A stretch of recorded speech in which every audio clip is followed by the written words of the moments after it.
Hey, it's Jim, and this is FRM Part 1, Foundations of Risk Management, and the lesson on Arbitrage Pricing Theory and Multifactor Models of Risk and Return. Let me quickly remind you that our previous chapter was a great discussion on the capital asset pricing model, which was developed by William Sharpe, who told us that the expected return on a share of stock was a function of a couple of variables, right? Risk-free rate of interest, the expected return on a market portfolio, and beta, which measures the sensitivity of the changes in those returns due to macroeconomic factors. And so I want you to think about this. We call that a one-factor model. And William Sharpe taught us that beta was really powerful, big and strong. Think of Hulk Hogan or Arnold Schwarzenegger, who could withstand all of the pressure of capturing the sensitivity on the floor of the New York Stock Exchange of things like exchange rates and climate change and dividend policies and tariffs and politics and GDP and all of those macroeconomic factors. That's a lot. That's a lot to put on one coefficient. And we called that beta. That was our measure of systematic risk. Well, it makes sense then that GARP would, in its next chapter, say something like, okay, the one-factor model, it does okay, won a Nobel Prize in economics. Well, is there anything else? And of course, Stephen Ross came up with the arbitrage pricing theory. It's a multi-factor model. So in addition to the stuff embedded in the capital asset pricing model, we're going to add a couple of factors. There's Jim's summary of where we are in our life here in Foundations of Risk Management. So once again, we'll always try to identify highly likely questions on the exam. You know that at the end of every one of these recordings, I always send you to the end of the chapter. I believe there are 12 questions at the end of this one, none of which are any calculations. So for my estimation, the most important learning objective is that third one, calculate the expected return, which we're going to do a handful of times inside of this slide deck. We'll start with APT, we'll talk about the inputs, and then we're going to, at the end, we're going to talk about this Eugene Fama and Ken French three-factor model, which is kind of like, the most popular application of the arbitrage pricing theory. All right, so here's just a quick review of this capital asset pricing model. Single factor model. And there's the expression, there's the equation. I just said that, risk-free rate, right, expected return on the market. And there's beta. You might remember in that previous recording, I used the term sensitivity many, many times. So remember, high beta stocks, think about these things. These overreact to economic information. Like if GDP falls by 5%, oh my gosh, what happened? We might have a recession. High beta stocks are going to crash. Their stock prices are going to fall dramatically. Low beta stocks, on the other hand, they just kind of yawn. They'll say, okay, it's bad news, but it's not super bad news. So that's important to remember, sensitivities. In my classes, I always equate it to the economics terminology when you did elasticities. It's not identical, but it's similar. All right, so look down at the purple bottom left. What is this APT? It's just the next step to the capital asset pricing model, and it has a bunch of factors in there. All right, so that first learning objective, let's go ahead and explain it. And the good news for you guys is that the exam questions are very, very likely to come from the application of this particular APT equation rather than this equation here, because this thing is difficult to test. So look at what we have on the left-hand side. This is the same thing we had in capital asset pricing model. It's the expected return on a financial asset or a financial security, and it's equal to its expected return plus a whole bunch of stuff. All right, so the whole bunch of stuff is, and notice there's an I, a 1, and an I2, all the way up to an IK. So those are the factors. You could have Or you could have 100 factors. If GARP gives you 100 factors on the exam, circle B and move on to the next question. Of course they won't. Probably they'll give you 2 or 3. Now notice back in, let me do this for you, capital asset pricing model, there was just one beta, right? But now we need to have subscripts because there are multiple factors. So each factor is an I, and each beta, I sub 1 and 2, those are the sensitivities to factors. And those factors could be almost anything. I mentioned a bunch of them, inflation, oil prices. But those factors could also be like the number of trout that you catch on the first day of trout season. It could be how loud the construction people are outside of your house in the morning when they're banging and digging. Now, of course, those last 2 examples, those are silly examples, but they illustrate that could be a factor. If you think that factor influences the return on a share of stock, then by all means, Stephen Ross allows that to be inputted. Now, if you get construction banging on the exam, it's probably not relevant. But oil prices, exchange rates, tariffs, those things are probably relatively important. But the important thing here is that notice that it's in parentheses, and that beta measures the sensitivity of what this chapter refers to as the surprise. The difference between, and let me just pick a factor, the difference between what we expect inflation to be and what inflation is observed during that same time period. Now we're going to see on this next slide here that Stephen Ross makes a whole bunch of assumptions, one of which is that there is there no arbitrage opportunities out there. And what that must mean then is that, oh my gosh, can we capture that surprise? How do we do that stuff? Well, we're going to see that here in just a little bit.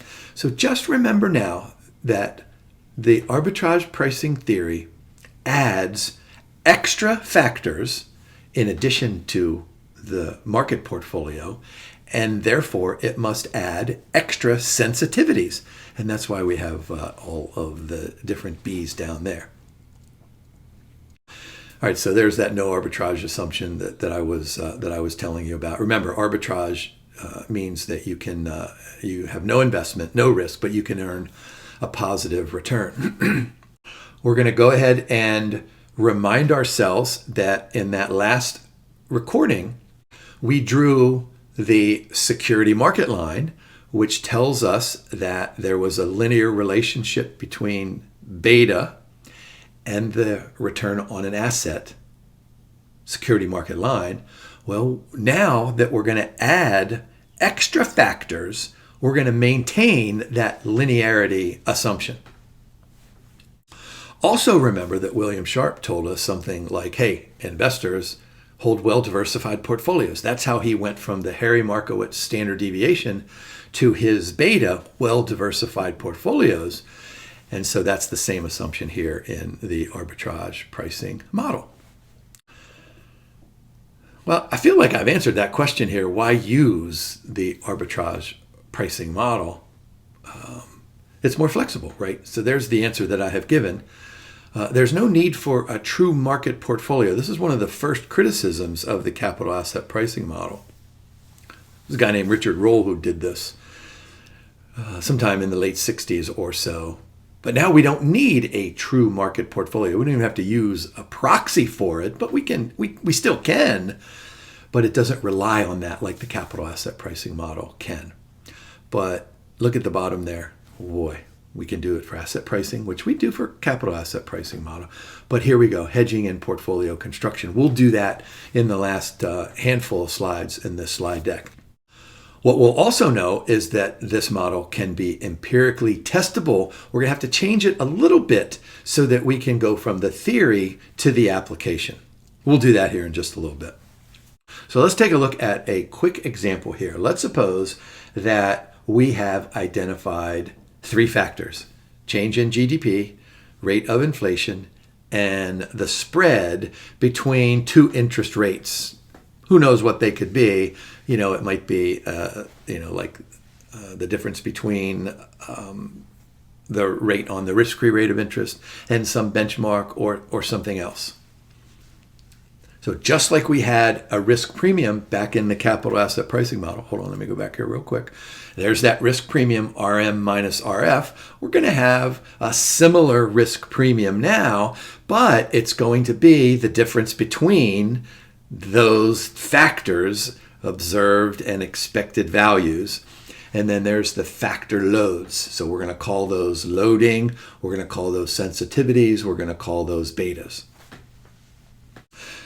So the question is, let's estimate the portfolio's expected return. So this is what I was talking about just a minute ago. Here, the original APT is for a return on an individual stock. But what we can do is we can adjust it just a little bit so that we can compute the return on a portfolio of stocks because we have a portfolio of factors, among other reasons. All right. So notice that first equation, that's the testable form of the arbitrage pricing model. So the expected return on a portfolio on the left-hand side of the equal sign is equal to, well, we're going to start with the same thing we did with the capital asset pricing model. But instead of calling it a risk-free rate of interest, what we're going to do is we're going to call that the expected return on a zero beta portfolio, or sub Z. And in this case, it's given to us as 3%. And then we're going to add, so we have a plus sign, just like we did in the capital asset pricing model, but instead of just one factor, we now have a bunch of factors. So all we're going to do is we're going to take the factor loading, the factor beta, so there they are, 1.2, 0.8, 1.1, and multiply them by the risk premium, which is the difference between, two kinds of rates of return: GDP, inflation, and interest rate spread. Now, I don't think you guys have to worry about coming up with those numbers. That's the job of college professors when we do research on this kind of stuff. So if you do all that math, you get 11.05%. So this is what the chapter emphasizes, and this is what I think is a very likely exam question. And of course, it should be obvious that this is just an extension of the capital asset pricing model. You guys know by now that I asked you to get out your phones. This is a great slide for you to take a picture. So once again, take a picture of this, put it in your little folder that says something like, what did you call this folder? Jim's idea for how to pass the exam. So differences between one factor model and the multi-factor model. Well, look down that left-hand column. There are a bunch of dimensions, and these are talked about pretty well inside of the chapter. So CAPM, single factor.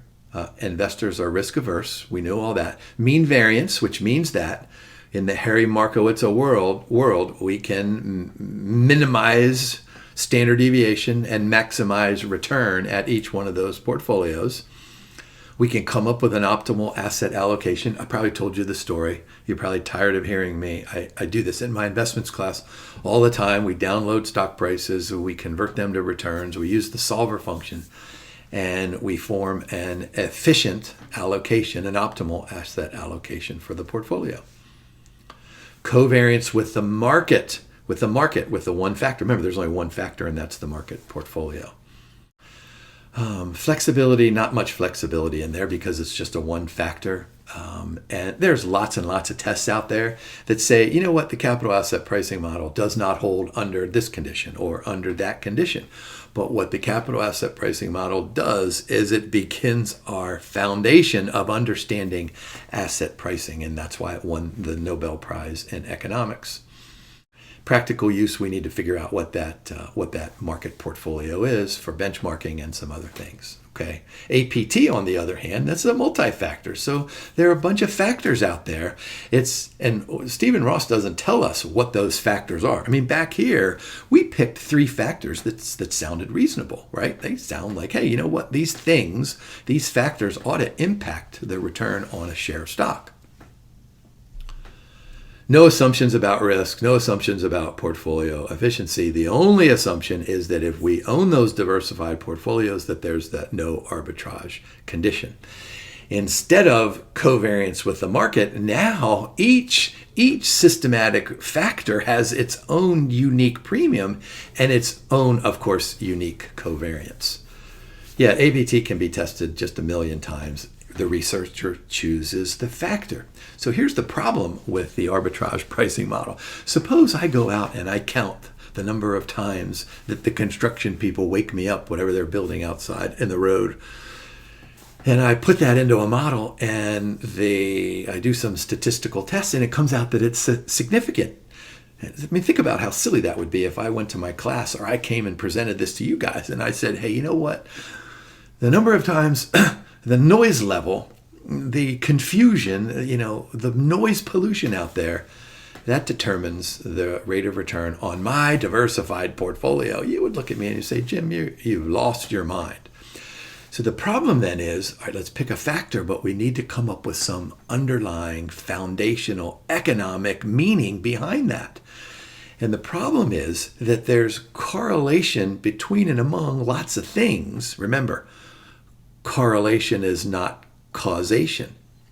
So it might be that just for some reason, the banging outside of my house is positively correlated to the returns on my portfolio for 1 day or 1 week, but that can't be persistent. Now, practical use, I said we'll do this at the end here. We'll talk about hedging. Now, the next learning objective goes back to that original model. And so this is just a little bit more of an explanation. We add a little bit to it. So what we're doing in the red is this is our return. What it means is that we're saying it's equal to our expected return plus a bunch of those sensitivities. And so this slide tells us how that revised return, this is what the chapter calls it, how it's a function of the expected return and the unexpected return. Those two things, what is that, gold and purple, those things are captured by diversified portfolios. And then we have that little E down at the end, and that is our unsystematic risk, our idiosyncratic risk. So note that the inputs, and this is a great exam question, expected, unexpected, and idiosyncratic. So the great question, if I were making this up, would be something like, hey, here's a portfolio, consists of all this stuff. Which of the factors, which of these returns, which of these risks, which of these things are not a part of it?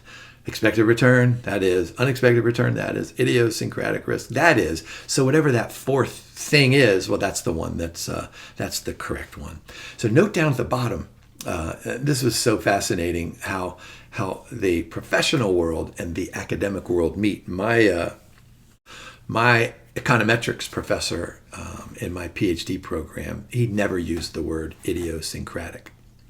He used the word disturbance. This was a disturbance. And so Fisher Black of the Black-Scholes Merton option pricing model came on and wrote a really cool article in the Journal of Finance called Noise. And so noise is kind of like a catching word. So don't forget, noise could be that unsystematic risk. So here we go. Expected return takes into risk-free rate and all those factor betas. All right, unexpected, those are the surprises. That's why I was saying that earlier in the slide deck, that what we need to do is look at the difference between what we expect to happen and what we observed. I'll just go back to, what year was it, 1991 or 1992, where the Fed chairman said, oh, our target inflation rate is 2% or whatever, 2.5%. That's what we expect over the next months or the next year. And all of a sudden, we've got this massive inflation of, what was it, annualized 9.1%. Well, that's a surprise, the difference between what we expect to happen and what actually happened.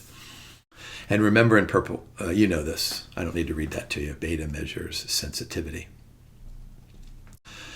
All right, so that noise factor, unplanned events, specific to a company. So that's what we talked about in that previous slide. I always use the term systematic and unsystematic risk, but those terms are all interchangeable. Notice some examples: labor strikes, but it could be almost anything. The firing of a CEO. It could be change in attitude towards risk. It could be the hiring of a chief risk officer. Suppose this company never had one. Now all of a sudden we have a chief risk officer who is going to throw out the silo approach and bring in the umbrella approach. When investors hear of this, they're going to say, oh my gosh, let's go ahead and bump up the price of that stock. Now, what we expect then is that noise factor at the end, that disturbance, if you will. Those positive disturbances will be offset by the negative disturbances. And so that expected value of that disturbance term is going to be 0. All right, what are some problems with this? We've talked about how much we love this thing. The most important is, how do you choose the relevant factors? So, and let me just go back here real quick. Do I want to go back all that way? Yeah. So we picked GDP, inflation, and spreads. And those sounded reasonable, but it might be during that particular time period that those things are easily predictable. They're stable, so that there are no surprises out there. Well, then what do? So you have to come up with some other factors, maybe exchange rates, maybe oil prices, whatever that is. So it's complex, and it varies across all different kinds of markets. One of the big problems with the capital asset pricing model and beta is that if you calculate beta over a 6-month period, and then over a 1-year period, and then over a 3-year period and a 5-year period, you're going to get, how many was that? 4. You're going to get 4 different betas. So that's what we call instability of betas. So it makes sense that if there's instability in a one-factor model, there ought to be instabilities in a multi-factor model.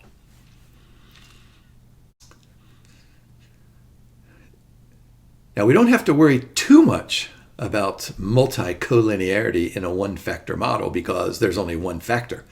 But what if, let me go back here once again, just to remind you guys, what if GDP growth and the interest rate spread are perfectly 100% correlation coefficient of 1.0? Well, then you have correlation, and that's a big problem in any kind of statistical models. We'll learn about that as we go through the program. So it will distort estimation, and it will distort hedge ratios. I'll pick up on that here in just a few minutes. Model risk. This is misspecification. This is true in any model that you use, that you either have too many factors, or you have too few factors, or they're the wrong factors, or there's something else going on that I can't think of right off the top of my head.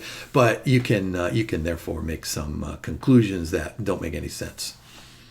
Now, because those betas are unstable, that means that you need to recalculate those betas regularly, which means if you're doing this for hedging or portfolio construction, that means that you've got to do this over and over and over again. And so that can be costly. All right, so let's do just a quick example here of a single factor model. All right, so we got asset A, expected return 6%. So notice down at the bottom under the solution, we'll start with that 6%, and then we'll add something. So our return on this asset A ought to be equal to our expected return. We expected to get 6% out of this. So let's do this.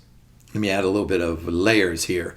Suppose asset A stock price today is 100, and we expect to get 6% out of this. Forget about dividends for a second. So we expect the stock price to be $106 at the end of the period, or at the end of the year, right? So we expect to get 6%, but we think our stock, this asset A, has some extra sensitivity to GDP growth rate.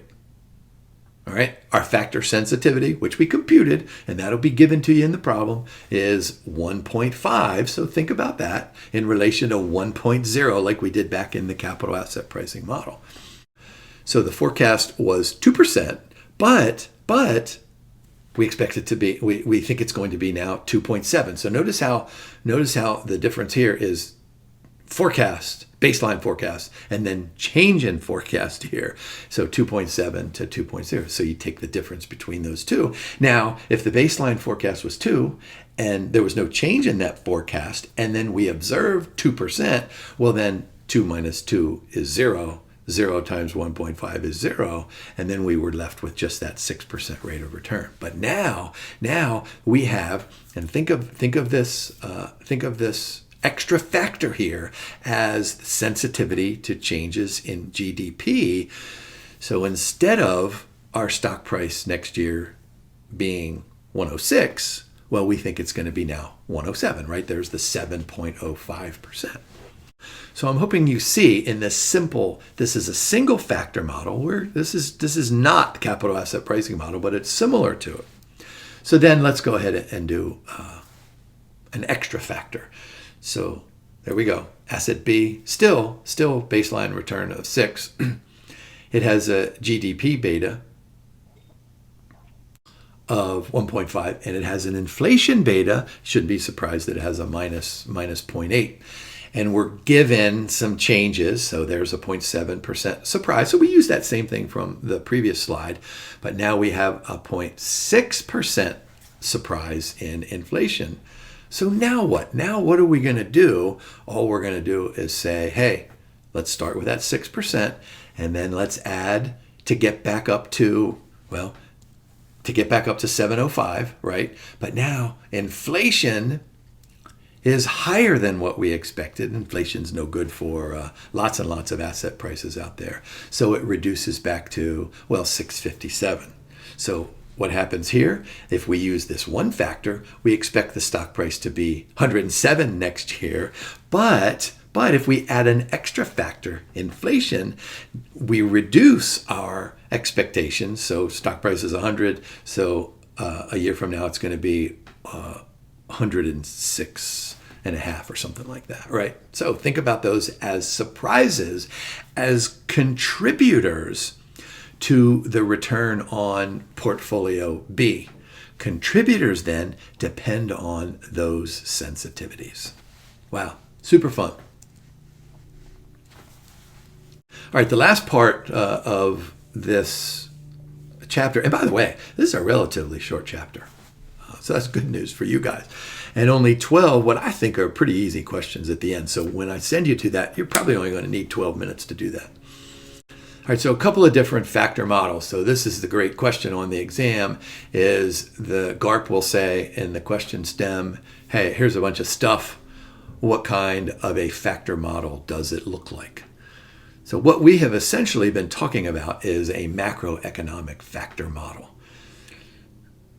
There again, we in parentheses, inflation, GDP, interest rates, could be currency values, could be climate change, could be oil prices, could be politics, could be construction, right? Construction out on the side of my house. What did I do? I did banging. Banging's probably not a big deal. But if I observe that there's a company out there working in my yard, and they're working in their yard, and they're working all over the world, well, then that might be a macroeconomic factor. So there's some examples down at the bottom.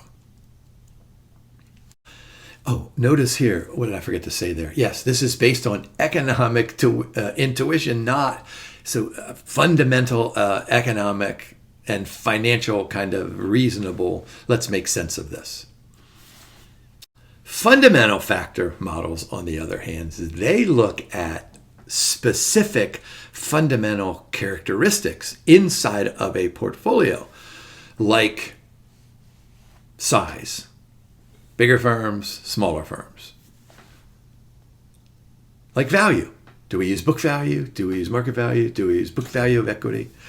And leverage, how much debt shows up in their capital structure. So look down at that third bullet point, that of course, those beta coefficients then are going to be a function of those fundamental variables. Popular and quantitative equity investing. When I wrote my dissertation, I went out and collected a whole bunch of data on lots and lots of these factors. So it's no fun doing it. Of course, I did this, 100 years ago when there was no such thing as an internet. I had to go to the library, in the basement of the library, and look in these microfiche things. Oh my gosh, I had migraines every day from doing all this. Nowadays, you can get all this information from Yahoo Finance. Now, the most popular example, I mentioned the Fama-French 3-factor model. And so all we're going to do is have a size variable, and we're going to take SMB, small minus big, and then we're going to do the H minus L, high minus low, in terms of book to market. So notice that those are two ratios that are going to contribute to the fundamentals, and then we'll use the market portfolio in there. Statistical factor models, these are really cool things.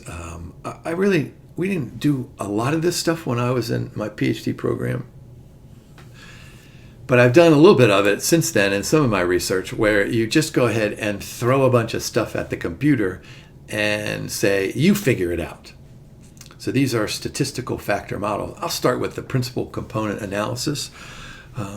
What we're trying to do is we have all of this data. So you just have data from the floor of the New York Stock Exchange. It could be data on bid-ask spreads. It could be data on time. It could be data on the length of time in between trades. It could be volume. It could be lots and lots of stuff. So you collect all this data and you throw it at the computer, and it performs what known as this principal component analysis. And what it does is that it finds these principal factors that are orthogonal, which is a statistical way of saying that they're not related. So that what we're trying to do is find these factors that contribute to something. Now, we may have to figure out what that something is, but that they're unrelated to each other, the principal components. So this one here might be related. This might be a factor. This might be a factor. There's a web page out there where you can go, I forget what it is, but just do a search for New York Stock Exchange Principal Component Analysis, where you can type in just ticker symbols. So type in 5 ticker symbols just randomly, and it'll run it for you, and it'll tell you, hey, here's 3 of the principal components. And then, of course, you got to figure out what that principal component is. So once again, there's that problem. Yeah, look right above there. No prior economic theory. These are data-driven. Those factor loadings, you can do this from simple regression analysis. And so they're the interpretation limitation, right?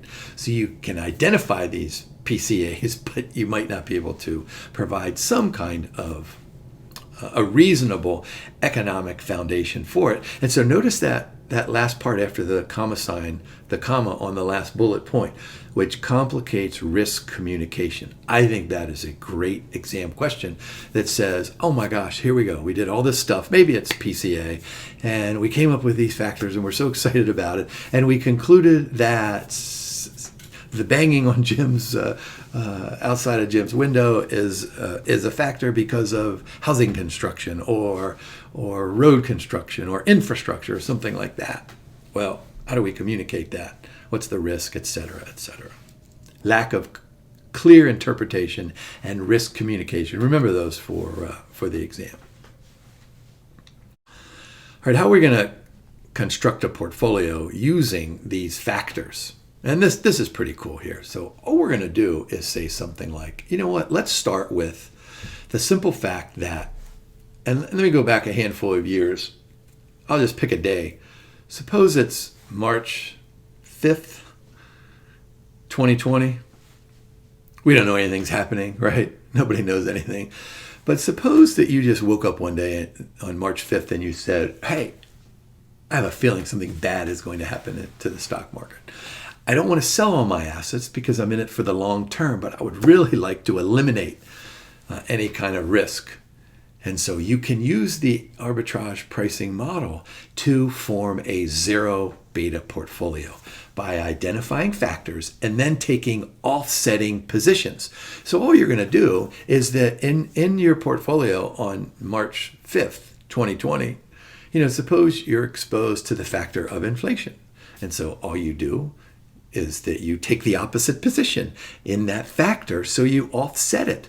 So all of those, let me go back here real quick. How far back do I need to go? I can do it right here.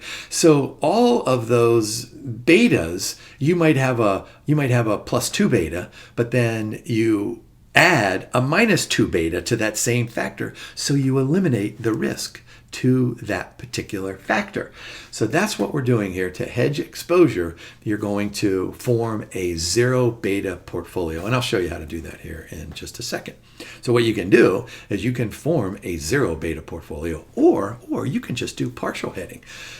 Now, look, if you woke up on March 5th and you knew that COVID was going to hit and stock prices were going to fall by, 15 or 20% over the course of a handful of days, you might want to have a 0 beta portfolio. But if you wake up and say, oh, I think there's a 50% chance that we're going to hit by this COVID thing, well, maybe you only want to hedge 50% of your portfolio. So that's partial hedging, which means you retain some of it. All right, let's do a quick example here. Case 1. So we have inflation and interest rate beta of 0.5 and 0.3. So what we want to do is hedge out inflation risk while maintaining exposure to interest rates. So we're worried about inflation, but we still think that interest rates could fall, helping our portfolio. So what we're going to do, we're going to use that inflation beta of 0.5. So we're going to take a 50% short position in the inflation factor. So there you go, -5 inflation beta, +5 inflation beta. So what they do is they neutralize, they offset each other, so that, look down at the bottom, our inflation beta is 0, but our interest rate beta is still 0.3. So we've wiped out the risk. We've wiped out inflation risk while maintaining interest rate risk. Now let's do the opposite here, just making certain that you understand this partial hedging. Suppose that we want to keep the inflation exposure and eliminate the interest rate exposure. Well, then we just go back up to the beta. So back here we did 50%. Here we're going to do 30%. So you see how the beta helps us form a hedged portfolio. We use the beta to form the asset allocation in our hedged portfolio. So down at the bottom, our interest rate beta is still 0 and our inflation beta is 0.5. So that's what we did there. We partially hedged those two, but you might say, hey, Jim, what if we want to wipe them both out?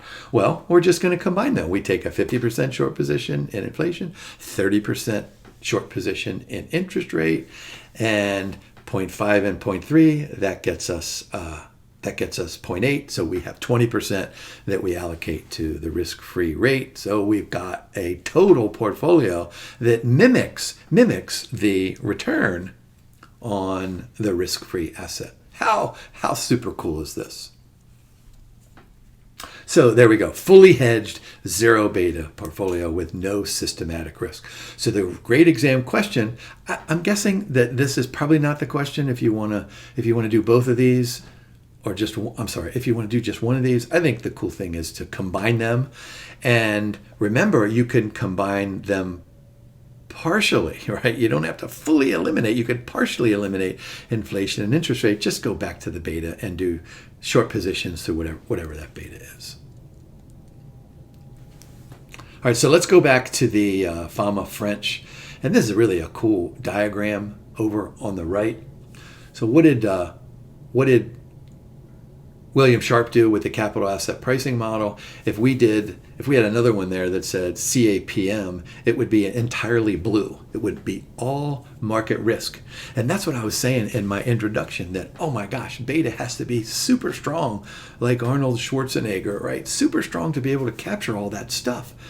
But it should be obvious now, after our last, 30 minutes or so of this slide deck, that, hey, there are other reasonable factors and there are reasonable ways to capture those other factors. So the Fama-French three-factor model has been viewed as an extension of the capital asset pricing model because it keeps the market portfolio, but it adds a size factor and it adds a value factor. So look down in the blue there. You'll have to memorize this. So what we're going to do is take the difference. There's our risk premium on the left-hand side of the equal sign. The return on our portfolio minus the risk-free rate is equal to some measure of alpha. Okay, that could be a measure of superior performance. And then we're going to do market beta, then we're going to do the size beta, and then we're going to do the value beta. And those are the factors there. So those are the factor loadings and the factors. So we can, well, here's a slide on what all those mean, but you know what those mean. What we can do is we can use, or let me go back here real quick. We can use those factor loadings, beta of the market, beta small minus big, and high minus low. We can use those factor loadings and we can go out and observe. We can collect data on small firms and large firms and high value and low value firms. So this is the model that lots and lots of professors have tested over the years. I mean, there are thousands of articles out there on how cool this model is. All right, so here's just a slide based on what I was saying. So market risk that captures just like capital asset pricing.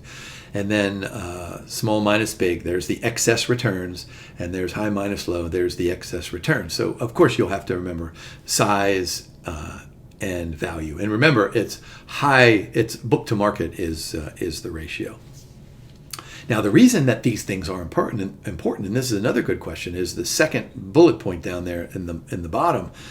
So we know that smaller firms tend to outperform larger firms over time, and there are a lot of really good reasons for this, but the most reasonable kind of an answer is that, I mean, think about a company like Nike or Johnson & Johnson. You pretty much know everything about it, but suppose I'm Jim's sneaker company. How much do you know about me?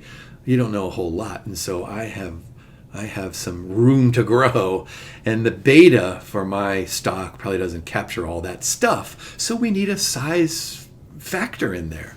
And then the same thing with book to market. You know, a lot of these firms that have ratios of 1, they kind of are overlooked, right?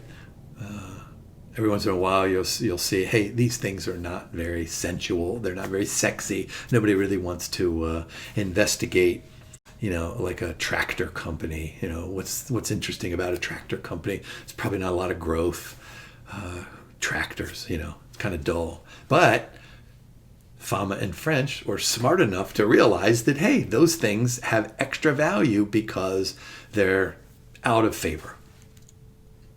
So let's do a quick example here. So there's our factors out on the right-hand column, 0.35, 1.15, and minus 0.65. So we have a bunch of extra stuff there that we're given.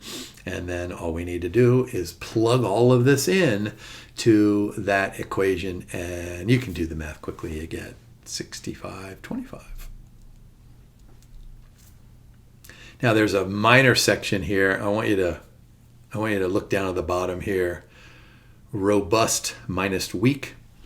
So what we do is divide firms into those that have lots and lots of profitability versus those that have low profitability, maybe even negative profitability. We can also do conservative minus aggressive. The example that I always give students is the following, that if you're a company like Milton Hershey, what do? Every day Milton Hershey wakes up and makes chocolate bars and Hershey Kisses. Well, that's very conservative because that's a brand name. Not a lot of growth in the Hershey Kiss market. However, years ago, several decades ago, Milton Hershey woke up and said, "Hey, let's make breath mints." So we did. He did breath mints. Oh my goodness gracious! This was something completely different. These were called icebreakers. This was high risk. So you try to divide those firms that have aggressive mindsets. So even branded firms that have branded product lines, they can still have an aggressive attitude towards their investment in positive net present value projects, as opposed to, Milton Hershey could have gotten up and made Hershey Kisses every day for the next 1,000 years, but that would just be small growth. So I want you to look at the bottom. If you introduce these things, it really doesn't help a whole lot. But I would know these, so these are some extensions, but I'm not quite sure that they add a whole lot of value. So ready for this? Go to those 12 questions. Time yourself. I bet you can do them in 12 minutes. So it's very important for you to challenge yourself with these questions at the end of each chapter. So hey, as always, thanks for watching. I have super fun when I do these kinds of things. I hope you don't fall asleep during my recordings. But anyway, good luck studying.